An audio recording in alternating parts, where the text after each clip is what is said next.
Peste 17.000 de pacienți externați, mai mult de 13.000 de consultații efectuate și aproape 15.000 de examinări paraclinice. Bine ați venit la Spitalul Privat Clinico Brașov, un loc recunoscut în întreaga țară pentru Centrul de Cardiologie Intervențională, chirurgie cardiovasculară, electrofiziologie și dispozitive implantabile și pentru clinica modernă de ortopedie.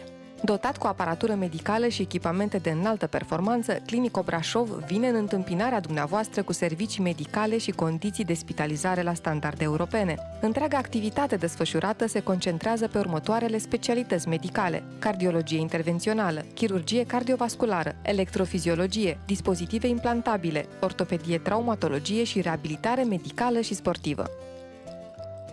Prin intermediul ambulatoriului integrat se acordă consultații de specialitate și pentru pacienții care suferă de afecțiuni ale sistemului osteoarticular.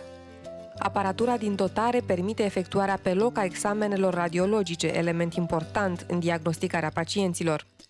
La clinică se fac zilnic atât intervenții de protezare a șoldului și genunchiului, cât și intervenții minim-invazive artroscopice, menischectomii, ligamentoplastii și de corecție antepiciorului. Procedurile minim-invazive reduc durerile postoperatorii și duc la o vindecare mai rapidă.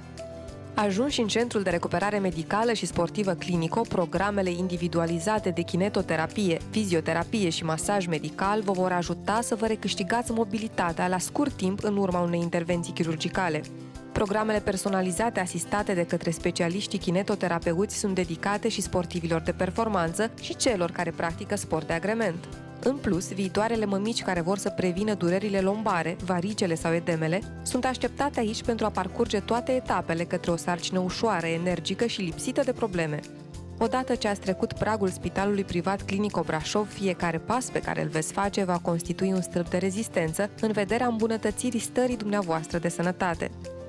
În secția de cardiologie intervențională, medicii noștri specialiști efectuează proceduri minim-invazive pentru diagnosticarea și tratamentul afecțiunilor inimii. Tehnicile operatorii au numeroase avantaje. Procedurile sunt rapide, cu disconfort minim, durata de spitalizare și cea de recuperare sunt scurte, iar pacientul își poate relua rapid activitatea după tratament. Intervențiile sunt realizate sub anestezie locală, iar durerea postoperatorie este redusă. Fiecare pacient primește îngrijire imediată și un tratament corespunzător nevoilor sale, cu o promptitudine de o importanță vitală în procesul de vindecare al inimii.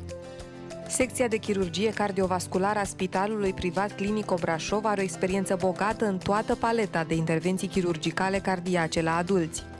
În mod particular sunt de subliniat intervențiile de bypass aortocoronarian cu grefoane exclusiv arteriale efectuate la toate categoriile de pacienți, inclusiv diabetici, reconstrucțiile valvulare, înlocuirile valvulare cu diferite tipuri de proteze, inclusiv biologice de ultimă generație și stentless. Terapia completă a tulburărilor de ritm este asigurată de o echipă medicală experimentată. Orice pacient din țară cu indicație poate beneficia la Clinico Brașov de studii electrofiziologice, ablații cu radiofrecvență, o gamă completă de stimulatoare, defibrilatoare și sisteme de resincronizare cardiacă. Medicii cardiologi de la Clinico vă pun la dispoziție un program profesional postoperator, supervizat medical, individualizat, care are un rol decisiv în a vă ajuta să vă reveniți după un eveniment cardiologic nedorit și să depășiți mai ușor perioada de după spitalizare. Clinico, cazul dumneavoastră medical în mâinile celor mai buni specialiști.